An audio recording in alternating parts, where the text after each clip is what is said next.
আজ নিয়ে এসেছি এই গরমে শিরা স্বাদের শুক্তো রেসিপি নিয়ে। নমস্কার বন্ধুরা, আমি শম্পার রান্নাঘরে আরও একটা নতুন রেসিপিতে সবাইকে স্বাগত।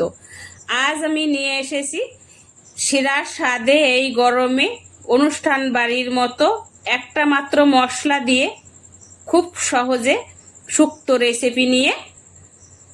তাহলে চলুন দেখে নেওয়া যাক এই শুক্তো রেসিপি আমি কি করে বানিয়েছি। প্রথমে আমি এই যে সবজি কেটে নিয়েছি। এখানে নিয়েছি পেঁপে, উচ্ছা, আলু, মিষ্টি আলু, নিয়েছি বেগুন, কাঁচকলা, আর নিয়েছি গোল আলু, পটল, সজনে ডাঁটা, নিয়েছি টমেটো কেটে। আর এখানে নিয়েছি এই যে পোস্ত, সাদা সর্ষে, কালো সর্ষে, কয়েকটা লঙ্কা, কাঁচা লঙ্কা নিয়েছি, আর 2-1 টুকরো আদা। আমি মিক্সার বাটিতে ভালো করে পেস্ট করে নেব। চাইলে আপনারা শিলনোড়ায়ও পেস্ট করে নিতে পারেন, আর শিলনোড়ায় করলে পরে বেশি ভালো হয়, কিন্তু তবুও আমি করে নিলাম মিক্সার বাটিতেই। এই যে দেখুন কত সুন্দর পেস্ট করে নিয়ে আসলাম। আর এদিকে কড়াই বসে দিয়েছিলাম, দিয়ে দিলাম তেল। গরম হওয়ার সাথে সাথে ভেজে নেব এখানে ডালের বড়ি। শুক্তোতে কিন্তু ডালের বড়িটা লাগবেই, তাহলে কিন্তু শুক্তো খেতে বেশি ভালো হয়।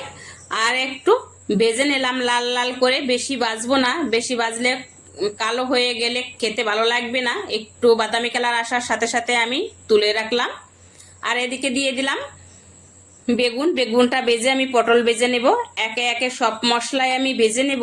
চাইলে আপনারা জলের সাহায্যে বাপিয়েও নিতে পারেন। আমি একটু ভেজে ভেজে নেব, ভেজে নেওয়ার স্বাদটাই আলাদা হয়।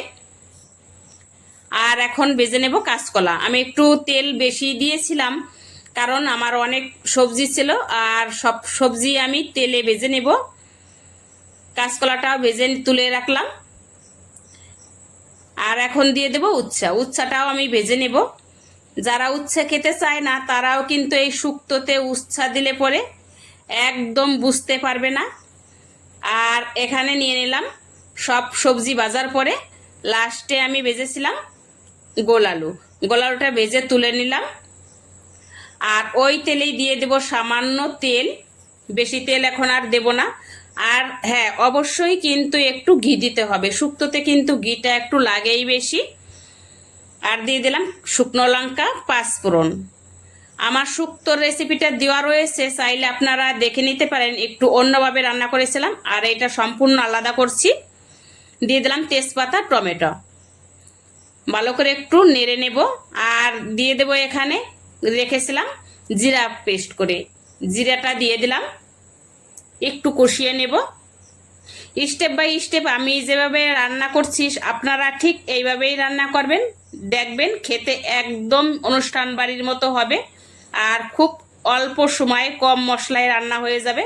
আর দিয়ে দিলাম এখানে পেস্ট করে নিয়েছিলাম ওই যে সর্ষে পোস্ত, দিয়ে দিলাম লবণ পরিমাণ মতো। আর অল্প পরিমাণে দিয়েছিলাম হলুদটা আমি অন্য যেটা করেছিলাম সেটাই কিন্তু দেইনি।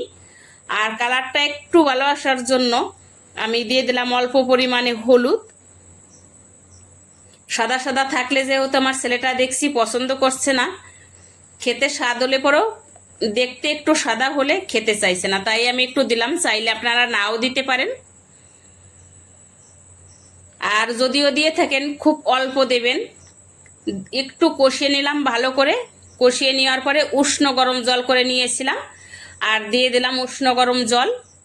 হ্যাঁ, অবশ্যই আপনারা উষ্ণ গরম জলটা এই শুক্তোতে দেওয়ার চেষ্টা করবে, তাহলে কিন্তু খেতে আরও দুর্দান্তের হবে। আর এইদিকে এই যে দেখুন আমি 10 টাকার প্যাকেটের আমল দুধ নিয়েছিলাম, চাইলে আপনারা কিন্তু এখানে গরুর দুধও ব্যবহার করতে পারেন।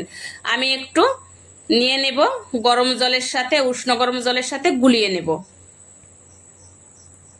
এই আমল দুধটা দিলে পরে বেশি ভালো হয়। আর যদি আমল দুধ আপনাদের কাছে না থাকে গরুর দুধেও হবে। আর এখন একটা এই যে মশলা করে নেব। এই যে 5 ফোড়নটা করে নিলাম, সাথে কিন্তু আমি দিয়েছিলাম অল্প জিরা যদিও থেকে থাকে তারপর আমি একটু দিয়ে নিয়েছিলাম। আর এই ফাঁকে আমি কড়াটা ডেকে দিয়েছিলাম মাত্র 3 থেকে 4 মিনিটের মতো। সবজি যেহেতু আমার আগেই ভাজা আছে, কিছুটা ভাজা হয়েছিল আর নরম হয়েছিল, সিদ্ধ হয়েছিল। আর এখন এই যে দেখুন আলুটা কিন্তু সুন্দরভাবে গলে গেছে, সবকটাই এই যে আস্ত রয়েছে, আবার এদিকে সব মোমের মতো গলে গেছে। এখন দিয়ে দেব আমি দুধ গুলিয়ে রেখেছিলাম, দুধ দেব পরিমাণ মতো। চিনিটা কিন্তু দিতেই হবে ব্যালেন্স ঠিক রাখার জন্য, আর একটু একটু মিষ্টি মিষ্টি লাগে, তাহলে খেতে বেশি ভালো হয়। চাইলে আপনারা কমও দিতে পারেন চিনি এখানে। আর দিয়ে দিলাম সবশেষে এখানে ঘি। আর করে রেখেছিলাম যে ওই যে মশলাটা, পাঁচফোড়নের সাথে জিরে দিয়ে এই মশলাটা এখন দিয়ে দেব। খেতে কিন্তু আরও বেশি দুর্দান্তের হবে। আশা করি রেসিপিটা আজ অনেক বেশি ভালো লেগেছে। যদি ভালো লেগে থাকে তাহলে লাইক, কমেন্ট, শেয়ার করবেন। আজ যদি নতুন কোনো বন্ধু এসে থাকেন আমার চ্যানেলে, যদি এখনও না সাবস্ক্রাইব করে থাকেন, আমার চ্যানেলটিকে সাবস্ক্রাইব করার অনুরোধ রইল। আর পাশে থাকা বেল আইকনটি চাপতে একেবারে ভুলবেন না, যাতে এরকম নতুন নতুন রেসিপি সাথে সাথে আপনার কাছে আগে পৌঁছে যায়। তো আমি এখন দিয়ে দিলাম কয়েকটা কাঁচা লঙ্কা চিরা, এতে ফ্লেভারটা আরও বেশি ভালো আসবে। কত সুন্দর কালার এসছে। আর দেখুন আমি একটু দেখে নিলাম লবণে ঠিকঠাক আছে কি না। তো সব ঠিকঠাক আছে, আমি নামিয়ে নিলাম।